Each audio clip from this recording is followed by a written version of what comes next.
하나님 말씀은 사도행전 1장 12절 말씀입니다. 사도행전 1장 12절 말씀입니다. 제자들이 감람원이라 하는 산으로부터 예루살렘에 돌아오니 이 산은 예루살렘에서 가까워 안식일에 가기 알맞은 길이라.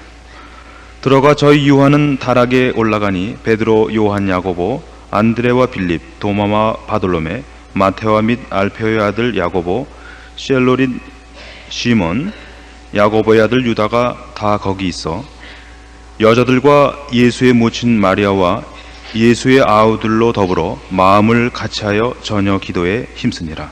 14절 말씀까지 봉독해 드렸습니다.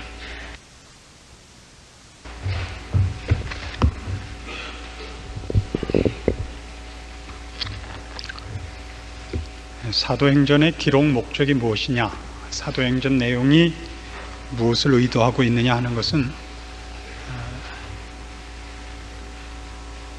우리 신자들이 보통 이해하고 있는 것과 조금 다르지 않는가 하는 생각을 가지게 합니다. 사도행전의 기록 중에, 사도행전의 내용으로 기록되어 있는 사건들 중에 가장 기억할 만하고 큰 사건이 있다면 오순절 성령 강림입니다. 그러나 사도행전은 오순절 성령 강림을 결론으로 놓고 있지 않고 서두로 놓고 있습니다. 그래서 사도행전의 가장 중요한 내용이 무엇이고 그 기록의 목적과 의의가 무엇이냐라고 할 때 성령 강림이라고만은 얘기할 수가 없게 됩니다. 결국 사도행전의 내용은 성령님이 오셔서 무엇을 하셨는가로 초점을 맞춰야 맞습니다. 그랬을 때 우리가 아는 바와 같이 교회의 설립, 그리고 교회의 확장, 주님께서 사도들에게 명령하신 것 같이 땅 끝까지 주의 복음이 전파되는 것입니다. 성령님이 오셔서 이 일이 가능했고 그 일이 왕성하게 승리롭게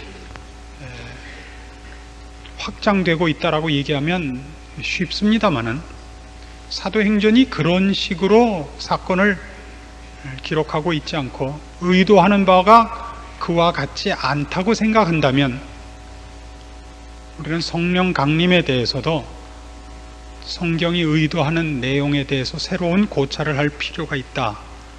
이런 내용들에 대해서 오늘 살펴보려고 하는 것입니다. 여러분의 신앙이 말하자면 성령 강림에 대해서 어떤 기대와 어떤 마음을 갖고 있느냐 하는 것을 한번 비교해 볼 필요가 있습니다. 사도행전은 종종 성령행전이라고도 불리워집니다. 왜냐하면 성령님께서 어떻게 사도들에게 충만히 임하셔서 그들을 통하여 하늘나라를 확장하시고 하늘나라의 큰 일들을 이루시고 죽어가는 심령들을 하늘나라의 백성으로 불러내셨는가 하는 것 때문에 성령행전이라고도 불리워집니다. 그래서 오늘 이런 질문으로부터 이 말씀을 서로 생각해 보려고 합니다. 사도행전의 이 일들의 주인공은 누구냐 하는 것입니다. 사도행전이라는 이 사건, 이 기록된 모든 사건의 주인공은 누구인 것 같습니까? 쉽게 나눠서 성령님이냐 사도들이냐 하는 것입니다. 밖에 외형적으로 나타난 것은 사도들이지만 결국 성령님께서 그 안에서 역사하셔서 일을 이루셨으니 성령님이 주인공이 아니시겠느냐 하는 답이 사실은 그동안 기독교계에서 사도행전을 이해하는 한 흐름이었습니다. 제가 지금부터 주장하려고 하는 쪽에 대한 지지가 별로 없기 때문에 조금 외롭기도 하고 조금은 조심스럽기도 하고 그렇습니다. 그리고 이 부분에 대해서 여러분들이 동의하느냐 안 하느냐 하는 것은 여러분들이 성경을 더 많이 숙고하는 것으로 하나의 숙제가 될지도 모르겠습니다. 제가 생각하려는 것은 이런 것들입니다. 성령님께서는 왜 오셨는가? 사도행전은 왜 성령 강림이 그 서두에 있고서야 일이 진행되는가? 성령님이 오시기까지는 일을 시작하지 못하도록 주님께서 사도들에게 분명하게 못을 받고 있는 것도 우리에게는 커다란 의문거리입니다. 사도행전 1장 4절에 의하면 사도와 같이 모이사 저희에게 분부하여 가라사대 예루살렘을 떠나지 말고 내게 들은 바 아버지의 약속하신 것을 기다리랍니다. 8절로 가시면 오직 성령이 너희에게 임하시면 너희가 권능을 받고 예루살렘과 온 유대와 사마리아와 땅끝까지 이르러 내 증인이 되리랍니다. 성령 강림은 꼭 기다려야 하고 사도행전을 수행하려면 사도행전에 나타난 모든 사건들, 그 일들을 수행하기 위해서는 성령 강림이 필연적인 전제 조건이어야만 됩니다. 그러나 여기 성령 강림은 이것과는 구별되어야 한다 이겁니다. 주님께서 초림하신 사건과 같은 맥락에서 이해해서는 안 된다 이겁니다. 여기서 제가 말씀드리는 주님의 초림 사건이라는 것은 주님께서 처음 오셨을 때 이 땅에 오셔서 구원을 이루시며 대속 사역을 하시며 우리들을 하나님의 백성으로 만드시는 그 사건에서는 우리의 도움을 받지도 아니하셨고 우리를 통하여 일하시지도 않습니다. 주님의 초림은 주님 홀로 하실 일이었습니다. 너희가 내가 마시는 잔을 마실 수 있겠느냐? 이렇게 물으신 것 같이 주님만이 하실 수 있는 일이었습니다. 말하자면 그런 맥락에서 성령 강림이 이해된다는 것은 오늘날 우리 신앙생활에 있어서 가장 큰 오해 중에 하나라고 저는 생각합니다. 기도라든가 성령님의 강림이라는 것들이 모두 그런 식으로 나 말고 누군가가 내 대신 내 일을 다 해주는 것으로 이해된다면 우리의 신앙은 그런 의미에서 주술적일 수밖에 없는 겁니다. 비나이다가 나올 수밖에 없고 램프를 문지를 수밖에 없게 되는 겁니다. 성령 강림은 그런 것과는 전혀 다른 것 같아 보입니다. 주님의 초림에 관한 성경의 기록들, 그 예언들, 묘사들을 보면 그분이 하실 일에 대하여, 그분의 오심, 그분의 사역에 대하여 인간들이 철저히 그 사역에서 배제되어 있는 것을 보게 됩니다. 주님의 오심에 대해서도 우리가 모르고 있고 오신 그의 사역에 대해서도 우리가 외면하고 있고 그가 하시는 일에 대해서 관심을 갖지 못할 뿐만 아니라 주님께서도 우리에게 그의 일을 의탁하시지 않는 모습을 보게 됩니다. 이사야 53장으로 가봅시다. 구약성경 1032페이지, 여러분 가지신 성경을 가운데쯤 갈라보시면 이사야가 잡힙니다. 1032페이지 이사야 53장 1절입니다. 우리의 전한 것을 누가 믿었느냐? 여호와의 팔이 네게 나타났느냐? 그는 주 앞에서 자라나기를 연한 순 같고 마른 땅에서 나온 줄기 같아서 고운 모양도 없고 풍채도 없은즉 우리의 보기에 흠모할 만한 아름다운 것이 없도다. 그는 멸시를 받아서 사람에게 실어버린 바 되었으며 간고를 많이 겪었으며 질고를 하는 자라. 마치 사람들에게 얼굴을 가리우고 보지 않음을 받는 자 같아서 멸시를 당하였고 우리도 그를 귀히 여기지 아니하였도다. 그는 실로 우리의 질고를 지고 우리의 슬픔을 당하였거늘 우리는 생각하기를 그는 징벌을 받아서 하나님에게 맞으며 고난을 당한다 하였노라. 주님의 사역에서 재미있는 건 이겁니다. 주님이 우리의 일을 이루심에 있어서도 우리는 그분께 부탁을 한 적도 없고 그분이 하는 일이 우리의 일이라는 생각도 갖지 못했습니다. 그러나 지금 성령 강림에 대해서는 얘기가 다릅니다. 너희는 예루살렘을 떠나지 말고 아버지의 약속하신 것을 기다리랍니다. 성령 강림은 성령님께서 독자적이고 우리와 관계없이 홀로 오셔서 홀로 하실 사역이 있어서 오시는 것이 아니라 우리와 불가분의 관계성 때문에 오신다고 성경은 얘기합니다.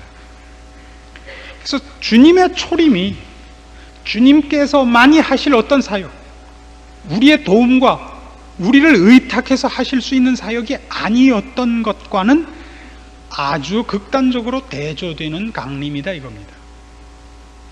왜 이 부분을 자꾸 강조하느냐 하면 우리의 신앙은 성령 강림에 대해서 뜻밖의 많은 오해를 하고 있습니다.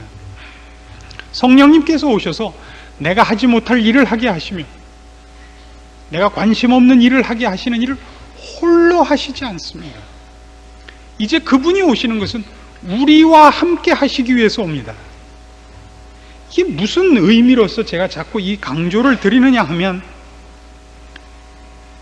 사도행전에서 성령 강림이 서두에 있는 것이 주님이 마치 이 땅에 오셔서 우리를 위하여 대신 십자가를 지시고 우리를 위하여 대속사역을 하시고 우리의 모든 죄짐을 지고 가시는 그의 메시아직을 수행하시는 독자적인 일을 행한 것 같은 일을 하기 위해서 오신 것이라면, 사도행전은 성령행전이라 그래야 맞고 사도행전의 주인공은 성령이 되는 것이 맞습니다.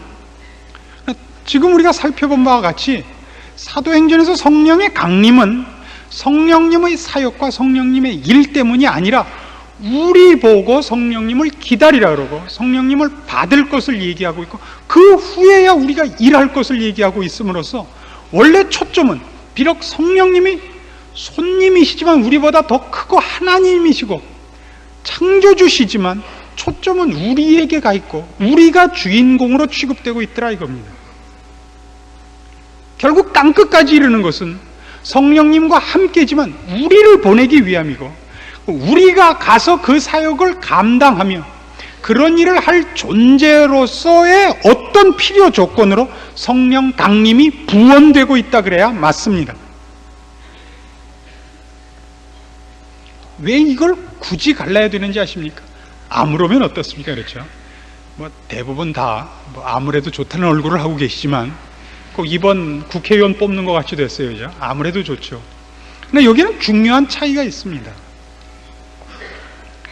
만일 성령님께서 독자적인 어떤 사역을 위해서 오신 것이 아니라 우리가 성령님을 받아야 하는 것을 필연적인 전제 조건으로 성경이 요구하고 있는 것이라면, 거기는 이런 내용이 하나 필연적으로 따라오게 됩니다.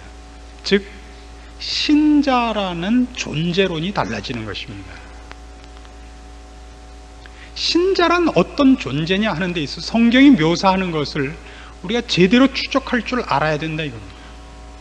우리가 누구길래 성령님과 우리가 함께 일할 수 있는 존재가 되는 것이냐라는 신자의 존재와 신자의 위치의 그 비상한 뭐랄까 그 격상이 있습니다. 자꾸 말이 어려워지는데요. 많이 배운 티를 안 내려고 그래도 말을 하다 보면 자꾸 이렇게 나와서 참 죄송합니다만,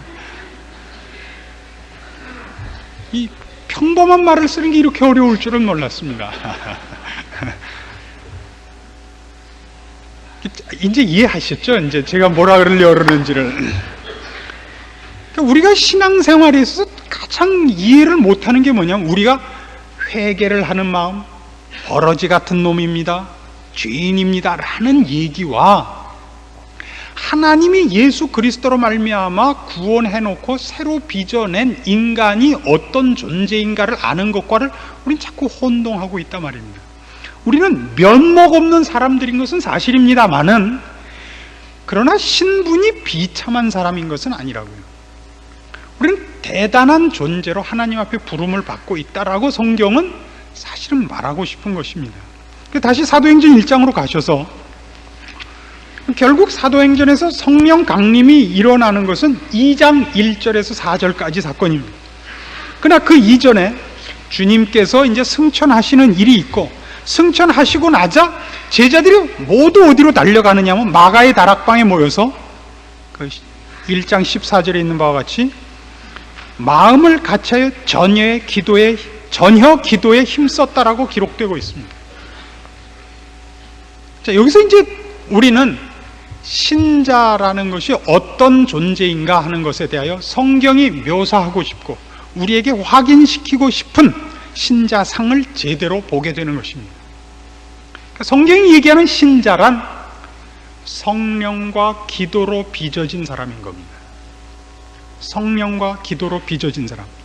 근데 앞에 이 긴 얘기를 왜 해서 이 결론을 와야 되느냐면, 성령의 사람 그럴 때 성령님이 그에게 오셔서 그에게 어떤 기적과 힘을 창출해내는 자라는 뜻에서 성령의 사람이 아니라, 그의 그 존재의 기반이, 존재의 조건이 영적인 자다 이겁니다.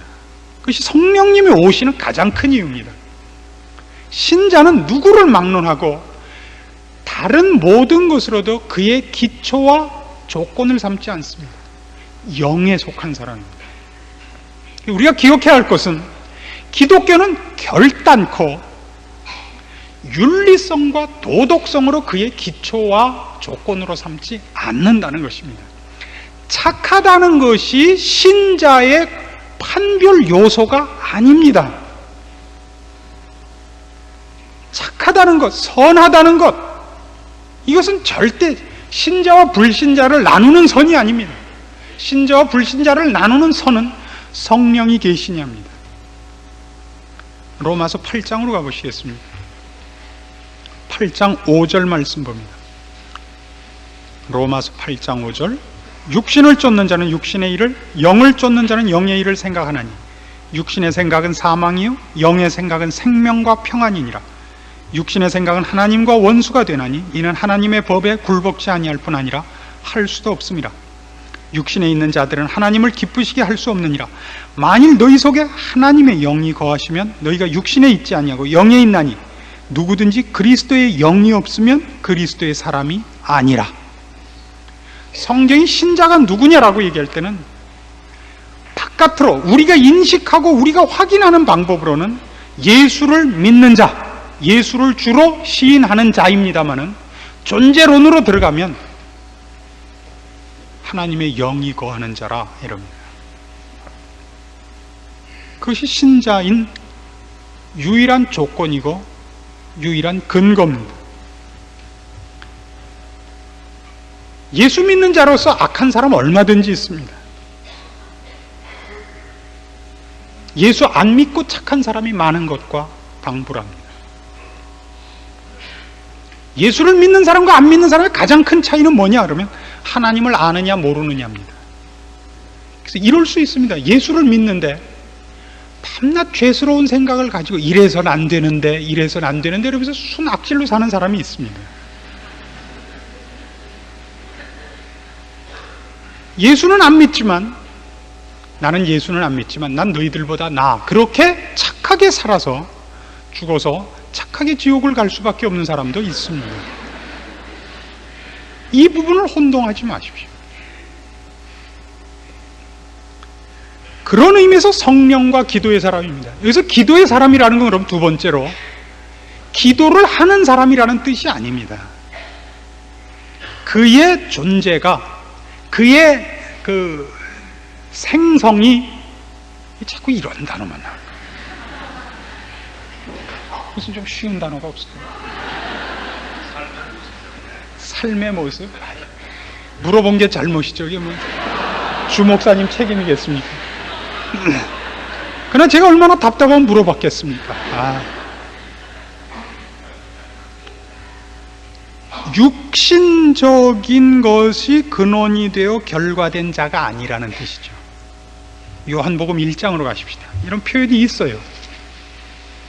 요한복음 1장 9절입니다. 참빛 곧 세상에 와서 각 사람에게 비치는 빛이 있었나니 그가 세상에 계셨으며 세상은 그로 말미암아 지은 바 되었을 때 세상이 그를 알지 못하였고 자기 땅에 오매 자기 백성이 영접지 아니하였으나 영접하는 자 곧 그 이름을 믿는 자들에게는 하나님의 자녀가 되는 권세를 주셨으니 이는 혈통으로나 육정으로나 사람의 뜻으로 나지 아니하고 오직 하나님께로서 난 자들이니라. 이 말이라고요. 기도의 사람이라는 것은, 기도라는 건 그렇거든요, 우리의 힘으로 세상에서 만들어낼 수 없는 것이라는 것이 기도라는 말 속엔 포함되어 있는 겁니다. 기도해야만 된다라는 말 속에는 이 세상, 여기는 혈통으로나 육정으로나 사람의 뜻과 사람의 실력으로 산출해낼 수 없는 것이란 말이에요. 신적 기원으로 말미암은 것이라 이거죠. 우리의 존재가.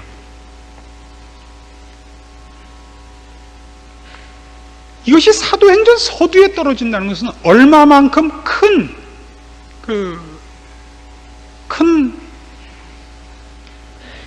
뭔지 모르겠습니다. 사도행전이라는 그 뒤에 모든 사건들이 말하자면 성령님이 오셨기 때문에, 사도들이 열심히 기도를 했기 때문에, 주를 향한 열심이 있었기 때문에 그 핍박과 박해와 어려움과 난관에도 불구하고 굶고 춥고 헐벗으면서도 그 일들을 해냈다라는 신앙 고백적인 열심 있는 성도들의 모습을, 인간은 연약했지만 성령님이 임재 함께 하심으로써 이루어낸 일들을 기록하자는 것이 아닌 것 같다 이겁니다. 변화된 사람들, 바뀐 사람들, 다른 사람들의 생활 모습, 세상이 그들을 핥히고 핍박하고 반대한 것으로 그들을 무릎 꿇리거나 중단시킬 수 없는 사람으로의 다른 종자라는 것을 보여주고 싶어 하는 것입니다. 우린 다른 종자들인 것입니다. 그것이 사도행전이 지금 이 사건들에 대해 이 서론을 길게 할 수밖에 없는 가장 큰 이유입니다. 에베소서 2장으로 가시면 이 문제에 대하여 성경이 조금 더 확대된 표현을 하고 있는 것이 있습니다.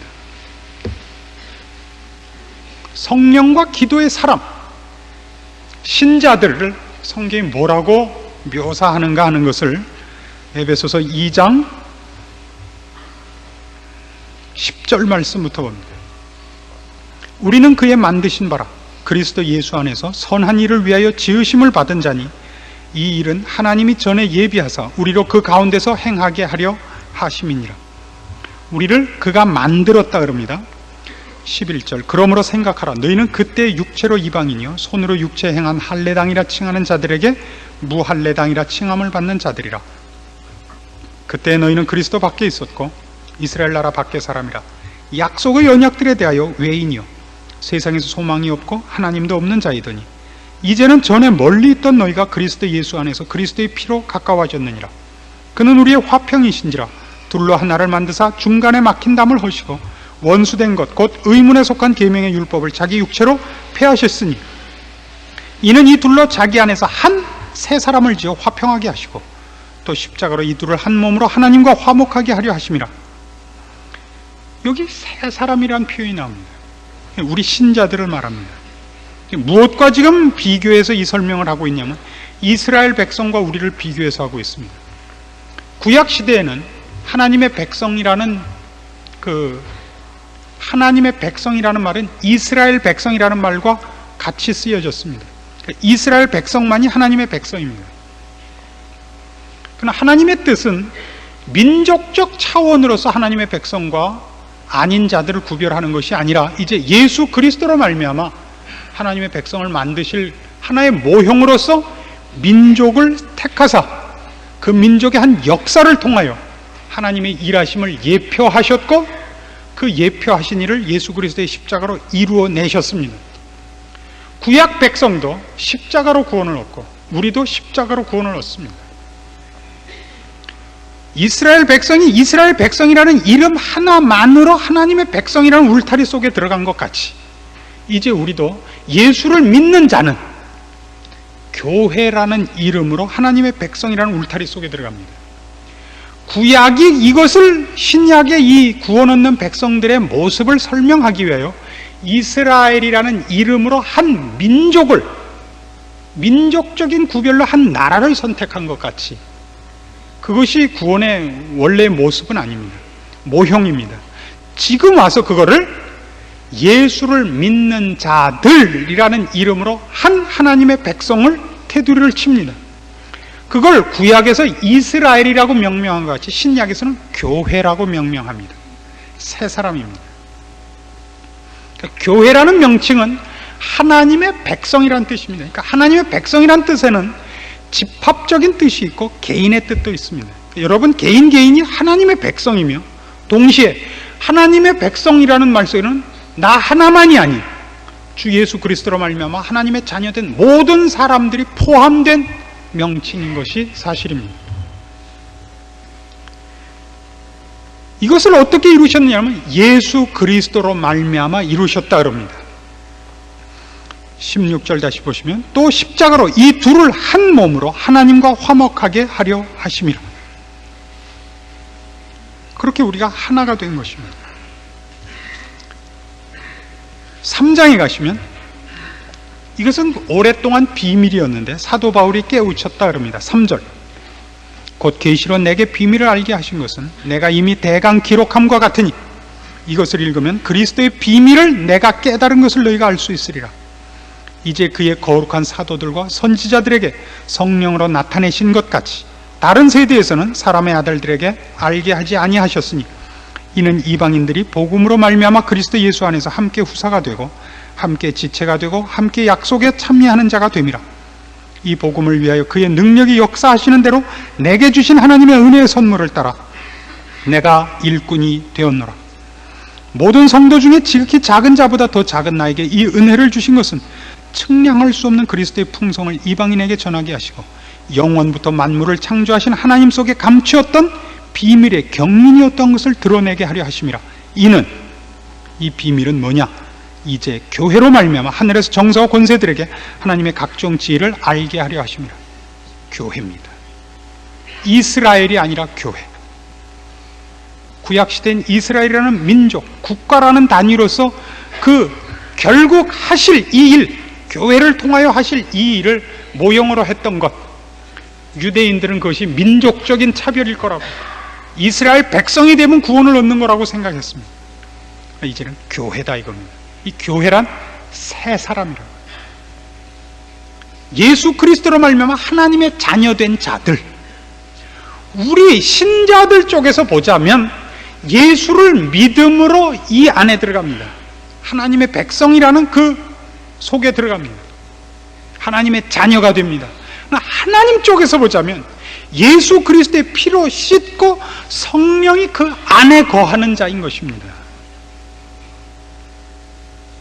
우리는 자꾸 우리 쪽 측면에서만 생각을 하니까 신앙을 고백했다, 예수를 믿는다, 그 성령님으로 말미암아 내가 무슨 일을 한다 하는 행위적 차원에서, 쓰임의 차원에서 신앙 고백도 성령 강림도 너무 강조하고 있었던 것 같습니다. 그것은 다 옳습니다마는 그런 차원에서 볼 때 사도행전은 풀리지 않습니다. 약속한 것을 기다리게 요구하시고 그들이 모여 성령이 임하시기까지 전혀 기도할 수밖에 없었던 가장 큰 이유는 이제 저들이 어떤 사람이 되는가, 새 사람이 어떤 존재인가 하는 것을 성경이 분명히 해놓고 이제 그 첫 발을 내딛게 하고 싶기 때문인 것입니다. 그러니까 사도행전에 나타난 그 나머지 모든 사건들, 베드로의 한 번 설교에 3,000명이 회개하는 일들, 성전 미문에 앉아있던 안진뱅이를 일으키는 사건들은 다 성령님이 임하시자 얼마나 강력한 신자들이 됐느냐에 관한 시사이기 이전에 우리가 어떻게 이제 영적인 사람이며 하나님과 동역하는 존재로 격상되었으면 우리라는 존재가 얼마나 대단한 존재인가 하는 데 대하여 성경이 초점을 맞추고 싶어하는 사건들인 것입니다. 여러분 자신이 그렇습니다. 여러분이 매면 하늘에서도 매이고 여러분이 풀면 하늘에서도 풀리는 사람들입니다. 여러분이 입을 열지 않으면, 여러분 이웃에 복음이 전파되지 않으면, 여러분이 여러분 마음을 열어 그들 앞에 여러분의 자비와 은혜를 쏟지 않으면 저들이 하나님을 볼 수 없는 존재가 되는 겁니다. 하나님은 직접 일하실 수 있습니다. 그러나 하나님은 우리를 사랑하시고 대접하사 성령님이 우리에게 오셔서 함께 거할 수 있는 존재로 우리를 격상시키며 대접하사 그렇게 함께 일하시기를 기뻐하신 것이고, 그렇게 일한 것이 사도행전인 것입니다. 복음서가 주님이 혼자 일할 수밖에 없었던 시기였다면 사도행전은 달라지는 것입니다. 여기서부터 교회가 선다, 조직과 기구를 의미하는 것이 아니라 예수 그리스도의 십자가 사건으로 말미암아 이젠 우리가 말하자면 주님이 하신 일을 뒤쫓을 수 있는 자예요. 성령님이 하시고자 하는 일을 우리가 할 수 있는 자로서 그렇게 대접받고 부름을 받고 있다는 것을 증명하고 권면하고 있는 책인 것입니다. 여러분이 가진 세상적인 지위나 지식이나 기술이 여기서 필요 없습니다. 그래서 사도 바울을 통하여 그 고백을 하게 했을 것입니다. 내가 모든 것을 배설물로 여긴다. 예수 그리스도라는 것을 가장 귀한 것으로 여긴다라고. 혹 여러분이 갖고 있지 않은 어떤 것들 때문에 여러분의 신앙에 대하여 좌절이 있고 스스로를 억제하는 것이 있다면 그것도 잘못입니다. 우리야말로 가장 귀한 존재고, 여러분 한 사람 한 사람이야말로 하나님께서 예수 그리스도의 피로 값주고 사셨을 뿐만 아니라 성령을 보내서 함께 거하게 하셔서 여러분의 발걸음, 여러분의 생각, 여러분의 모든 것을 성령님께서 꼭 어떻게 휘어잡으시는 것만으로 목적하시는 것이 아니라 여러분의 모든 것을 함께 하사 대등한 존재로서의 공동 협력을 요구하고 있는 대상이라는 것을 기억하셔야 됩니다. 이 이유 때문에 사도들은 기도를 합니다. 약속하신 것을 기다립니다. 새로운 사람이 되었기 때문입니다. 그리고 그 새로운 사람의 기본 조건은, 구성 요건은 성령과 기도입니다. 이것이 우리 모두의 것이고, 그래서 이 자리에 와 있는 것을 기억한다면 오늘 여러분이 남과 다른 것을 갖고 있는 세상적인 것으로 교만할 수 없고, 다른 사람이 갖고 있는 것을 내가 갖고 있지 않다는 것 때문에 좌절할 수 없습니다. 감사와 찬송과 기쁨으로 여러분이 돌아가셔야 되고, 내일부터 맞이할 세상살이의 어떤 일에서도 여러분은 다른 사람인 것을 인식하고 직면하셔야 됩니다. 여러분이 하셔야 할 일들이, 여러분들의 존재가 얼마나 귀중한 것인가에 대하여 여러분 스스로 여러분을 귀히 여기고, 그렇기 때문에 여러분의 책임을 완수하기 위해 하나님의 뜻을 아는 일에 게을르지 않을 수밖에 없는, 말이 안 돼, 게을러서는 안 되는 그 자리에 서야 되는 것입니다. 우리가 하는 일은 대단한 것이 아닐지 모릅니다. 그 일 자체로 하나님 나라에 꼭 도움이 되지 않을지도 모릅니다. 이거 하나만은 사실입니다. 그는 나를 사랑하시고 나 없이는 천국을 형성하시지 않겠다고 하시는 겁니다. 그 많은 일, 그 큰 일들을 다 하셔서 우리를 기쁘게 하시기를 원하시는 이가 하나님이시고, 하나님 그렇게 나를 대접하시고 사랑하신다는 것을 기억하십시오. 기도하십시다. 하나님 아버지, 은혜를 감사합니다. 우리를 사랑하시는 하나님이 우리를 어떻게 부르셨고 우리를 어떤 존재로 만드셨는가를 말씀을 통하여 깨닫습니다. 우리의 우리된 영광의 자리, 하나님의 사랑, 성령님을 보내서 함께하게 하시며 하나님의 높은 영광과 일들을 우리 손과 발에 우리의 존재에 맡기신 그 엄청난 특권들을 인하여 감사드립니다. 우리가 만들고 우리가 빚은 것으로 평가하지 말고 하나님의 사랑과 대접으로 평가할 줄 아는 믿음의 눈을 가지게 하사 감사가 있고 찬송이 있고, 그리고 책임 있는 신자가 되도록 간섭하시옵소서. 주의 말씀을 듣고 그 마음에 결심케 하셨사오니 세상의 협박과 유혹 앞에 지지 말고 주의 사랑을 입은 자녀답게 승리하여 주 앞에 영광을 돌리는 삶을 사는 뜻있고 충성되고 하나님을 사랑한다고 고백한 것이 실천되는 신자로 승리하게 하시옵소서. 예수님의 이름으로 기도합니다. 아멘.